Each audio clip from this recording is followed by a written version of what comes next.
নমস্কার, আমি জ্যোতিষ সম্রাট বিনয় শাস্ত্রী। আশা করি ঈশ্বরের কৃপায় আপনারা ভালোই আছেন।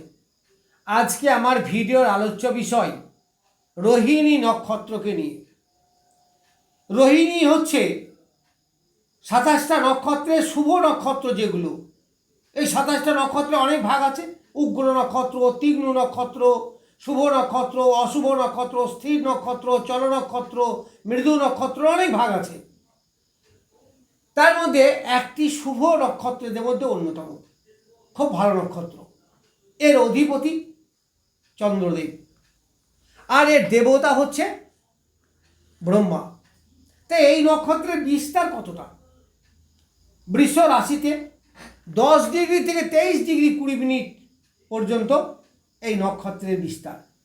এখানে 4টে চরণ আছে, প্রত্যেকটা নক্ষত্রেই 4টে চরণ আছে। যদি আমি সময় পাই সেই সম্বন্ধে বলবো পরে। তাহলে এই নক্ষত্রের দেবতা হচ্ছে ব্রহ্মা, আর এই নক্ষত্রের প্রতীক বা সিম্বল হচ্ছে গরুর গাড়ি। আবার অনেকে রথও বলে থাকে, যাই হোক, একটা গাড়ি। এই নক্ষত্র একটা রাজসিক নক্ষত্র। এর তত্ত্ব হচ্ছে পিতৃতত্ত্ব। এটা যেটা স্ত্রী কারক নক্ষত্র। চন্দ্র মানেই তো স্ত্রী, আমরা জানি। আবার গাছ তুলসী গাছ। ভগবান শ্রীকৃষ্ণের জন্ম নক্ষত্র হচ্ছে এটি, আবার চন্দ্রেরও জন্ম নক্ষত্র। তাহলে বেশ শুভ নক্ষত্র। এই নক্ষত্রের প্রথম হলো রোহিণী শব্দের অর্থ হচ্ছে রোহণ করা, অর্থাৎ ডেভেলপ করা, উঠে যাওয়া, উন্নতি করা, এই নক্ষত্র। তবে এই নক্ষত্র গতি কিন্তু ধীর, খুব ধীর, অর্থাৎ দারুণ তাড়াতাড়ি ডেভেলপ করব, এইটা কিন্তু হবে না। এই নক্ষত্রের জাতক জাতিকাদের মধ্যে একটা মাতৃসুলভ আচরণ দেখা যায়, কারণ স্ত্রী কারক নক্ষত্র বললাম, মাতৃসুলভ আচরণ। এরা নার্স ভালো হয়, সেবা করা, পরের উপকার করা, মৃদুভাবে থাকা, ঝগড়াঝাটিতে না যাওয়া, এইসব হচ্ছে এই নক্ষত্রের বৈশিষ্ট্য। তবে কিন্তু রাজকীয়, নো ডাউট। তার মানে কি, বিলাসী, একটু ফ্যাশন, সাজতে ভালোবাসা, ভালো খাওয়া, রুচিসম্পন্ন, উন্নত পরিবেশে মেশা, ফ্ল্যাট জাতীয় বাড়িতে বাস করা, মানে উচ্চাভিলাষ যত থাকা দরকার এই নক্ষত্রের মধ্যে কিন্তু আছে। এই নক্ষত্রের জাতক দেখবেন গাড়ি চালাতে ভালোবাসে। শুধু চন্দ্রের এই নক্ষত্র থাকলে কিন্তু নয়, মানে জন্ম নক্ষত্র কাকে বলা হয়? যে নক্ষত্র চন্দ্র আছে তাকে জন্ম নক্ষত্র বলা হয়। তারপরে চন্দ্র যখন 4 নক্ষত্রে থাকবে বা রোহিণী থাকবে তখন তার জন্ম নক্ষত্র হবে। কিন্তু তাছাড়াও অন্য গ্রহও তো থাকতে পারে। যদি এক বা একের অধিক গ্রহ এই নক্ষত্রে থাকে, তার এই গুণগুলো সব প্রকাশ পাবে। শুধু চন্দ্র থাকলেই নয়, অবশ্য চন্দ্র থাকলেও বেশি পাবে, বৃহস্পতি থাকলেও পেতে পারে, শুক্র থাকলেও পেতে পারে, রবি থাকলেও পেতে পারে এই নক্ষত্রের গুণগুলি। এই নক্ষত্র নিজেকে অ্যাডজাস্ট করতে পারে ভালো, যে কোনো পরিবেশে গিয়ে নিজেকে অ্যাডজাস্ট করতে পারে ভালো। তবে এদের চাল চলন, একটু হাব ভাব একটু উন্নত মানের। এদের মধ্যে হিংসা, ঈর্ষা এটা নাই বললেই চলে, খুব কম। তবে একেবারেই যে নাই তা কিন্তু নয়। এই নক্ষত্রের জাতকদের জীবনে উন্নতি হয় খুব ধীর গতিতে, তবে উন্নতির চরম শিখরে এরা পৌঁছায়। এই নক্ষত্রের জাতক জাতিকারা দেখবেন সবার কাছে খুব প্রিয় হয়। দেখবেন যাদের আছে মিলিয়ে দেখবেন, সাধারণত এরা বেশিরভাগ লোকের কাছেই প্রিয় হয়। এরা মামা, কাকা, কাকিমা বা আত্মীয় স্বজন বা যে সার্কেলে সে মেশে দেখে দেখে মোটামুটি সবাই কম বেশি ভালোবাসে, যদি জন্মছকে চন্দ্র আপনার ভালো হয়। যদি শুক্র এই নক্ষত্রে থাকে তাহলে বিলাসিতা চরম, রাহু থাকলেও বিলাসিতা চরম, রবি থাকলেও বিলাসিতা চরম, মানে বিলাসিতার একটা কারক গ্রহ এটা বলা যায়। এরা এনজয়মেন্ট ভীষণ পছন্দ করে। এই নক্ষত্রের জাতকরা ছোটবেলায় কষ্ট পায়, অর্থাৎ ছোটবেলাটা যেমন ভগবান শ্রীকৃষ্ণের ছিল, একটু সংগ্রাম, এদের খুব শত্রু হয়, মানে এদের অনেকেই হিংসা করে খুব বেশি, সেটা তার গুণের জন্যই হোক আর তার অর্থনৈতিক কাঠামো বা যে কোনো কারণেই হোক, বা বুদ্ধি ব্রেনের জন্যই হোক, দেখবেন এদের অনেকেই খুব ঈর্ষা করে। যদি ঈর্ষা করে ক্ষতি করতে পারে না, কিন্তু এদের ঈর্ষা অনেকেই করে। এই রোহিণী চন্দ্রের 27টা স্ত্রী, সে গল্প বলতে গেলে অনেক সময়ের ব্যাপার আছে। 27টা নক্ষত্র যে চন্দ্রের 27টা স্ত্রীকে বোঝানো হয়।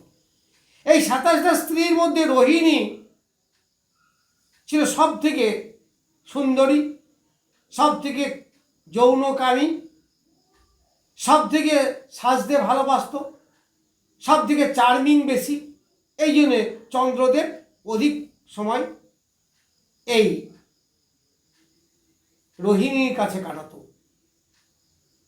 যার জন্যে চন্দ্রের অনেক সমস্যা হয়েছিল।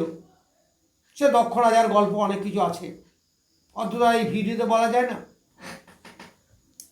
এরা খুব আকর্ষণীয় হয়, দেখবেন বিশেষ করে মেয়েরা যদি খুব পছন্দ করে এই নক্ষত্রের জাতকরা। আবার যদি মেয়ে হয় তাহলে ছেলেরা একে খুব পছন্দ করে। এরা হাসিটাও বেশ মিষ্টি, একটি বালকসুলভ ভাবও থাকে। তবে সংগ্রাম, শত্রু মোকাবেলা এদিকে ছোটোবেলা থেকেই করতে হয়। যদিও পরাজিত কোথাও হয় না, সব জায়গাতেই এরা মোটামুটি জেতে, তবুও কিন্তু এই ঈর্ষার শিকার হওয়া, বাধা বিপত্তির মধ্যে দিয়ে চলা, এইগুলো কিন্তু থাকে। এদের জীবন বেশ রোমান্টিক, এরা প্রেমে খুব পটু, এরা অল্প বয়স থেকেই প্রেমে পড়ে যায় এবং রোমান্স লাইফ লিড করতে এরা ভীষণ পছন্দ করে। এদের রুচিও কিন্তু বেশ উন্নত মানের। এদের চাহিদা খুব বেশি না হলেও আকর্ষণীয় চাহিদা বা রাজকীয় চাহিদা এদের মধ্যে কিন্তু থাকে। এ ছোটোবেলা থেকে একটু কূটনীতিবিদও হয়। এরা খুব সহজ সরল যে বটে তা কিন্তু নয়। এদের রুচিশীল উন্নত হলেও কূটনীতি, একটু ঈর্ষা পরায়ণ এইরকম কিন্তু এদের মধ্যে থাকে।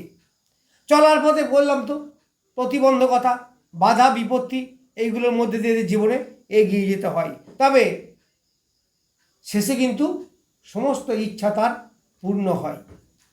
এর দেবতা বলেছি ব্রহ্মা, তার মানে ক্রিয়েটিভ ক্ষমতা কিন্তু এর মধ্যে যথেষ্ট আছে। আবার চন্দ্রের জন্য আনন্দপ্রিয়ও বটে, আর্টিস্টিক নেচার, নতুন কিছু উদ্ভাবন করা, এটা এদের প্রকৃতি। এই রোহিণী নক্ষত্রে যে কোনো জিনিস যাত্রা করা শুভ। যাদের বাচ্চা কাচ্চা হয় না বা হয়নি, এই রোহিণী নক্ষত্রে যখন চন্দ্র থাকবে তখন যদি আপনারা যৌন মিলন করেন তাহলে বাচ্চা হওয়ার সম্ভাবনা কিন্তু খুব থাকে। এটা অনেকেরই কাজে লাগবে। এরা ভীষণ বাহন প্রিয় হয়, দেখবেন যাদের আছে তারা গাড়ি চালাতে ভালোবাসে। একটু ভালো গাড়ি, একটু কোয়ালিটি সম্পন্ন গাড়ি, 4 চাকা, এইসবের দিকে যার যেমন ক্ষমতা একটু ন্যাক থাকে। এরা যদি বুধ এই নক্ষত্রে থাকে তাহলে দেখবে ছোটোবেলায় সাইকেল চালাতে ভীষণ পছন্দ করে। এরা 2 চাকা হোক আর 4 চাকা হোক একটু বিলাসী গাড়ি পছন্দ করে, নিজে ড্রাইভ করতে পছন্দ করে। আবার যদি এদের ড্রাইভারের এই নক্ষত্র থাকে সেটা দেখবেন খুব ভালো গাড়ি চালাবে। তবে রাহু যদি এই নক্ষত্রে থাকে আবার তারপর যদি আপনার ড্রাইভার হয় তাহলে কিন্তু সে তেল চুরি করবেই, সে আপনাকে ধোকা দেবেই। শনি যদি এই নক্ষত্রে থাকে তাহলে খুব ভালো ড্রাইভার হবে, খুব অনুগত ড্রাইভার হবে, সে ডিউটিফুল ড্রাইভার হবে। এইগুলো কিন্তু আপনি দেখতে পাবেন। এই নক্ষত্র কম্পিটিশনে যেতে খুব এগ্রি, কম্পিটিশনে যেতে এরা খুব ভালোবাসে। কম্পিটিশনে লড়াই করা এদের যথেষ্ট ভালো। এদের মধ্যে গোপনীয়তা কিন্তু একটা শর্ত, এরা চট করে বলতে চায় না। সেভিংস করবে, বলবে না কাউকে, প্রেম করবে, বলবে না কাউকে। অনেকেই দেখবেন গোপনে গোপনে বিয়ে করে ফেলেছে, কিন্তু সে কাউকে বলেনি। এই নক্ষত্রেরই বৈশিষ্ট্য। আবদ্ধতা, এরা অনেক সময় আবদ্ধ জায়গায় থাকা, একটু একা থাকা, পরিষ্কার পরিচ্ছন্ন টিপটপ থাকা। যদি ছোট কুঁড়ে ঘরে বাস করে তাও দেখবেন সেটাকে সাজিয়ে গুছিয়ে পরিপাটি করে রেখেছে। এই পরিপাটি থাকার একটা নেশা বা ইচ্ছা এদের থাকে। তবে এরা খুব তুলনা করে, এই আগেরটা পরেরটা, আগে প্রেম করেছিলাম সে কেমন, এ কেমন, আগের পরীক্ষার রেজাল্ট, এই পরীক্ষার রেজাল্ট, আগে যেটা পেয়েছিলাম এখন যেটা পেয়েছি, এই যে কম্প্যারিজন, এইটা করতে এরা খুব ভালোবাসে। তাই এরা অনেক সময় কিন্তু প্রতারিত হয়, অন্যের দোষ এদের ঘাড়ে চেপে যায়। যদি ষষ্ঠ অষ্টম দ্বাদশপতি এই নক্ষত্রে থাকে তাহলে কিন্তু এইগুলো হয়। এই নক্ষত্র জাতকদের দেখবেন অর্থনৈতিক কাঠামো খারাপ হয় না, কারণ ভগবান শিব, অন্নপূর্ণা, ব্রহ্মা এই নক্ষত্রের সঙ্গে অ্যাসোসিয়েট, ফলে এদের অভাব কখনোই দেখা যায় না। যাই হোক, আমি মোটামুটি কিছু বললাম, পরে আবারও বলবো বিস্তারিত। নমস্কার, আজ এই পর্যন্ত।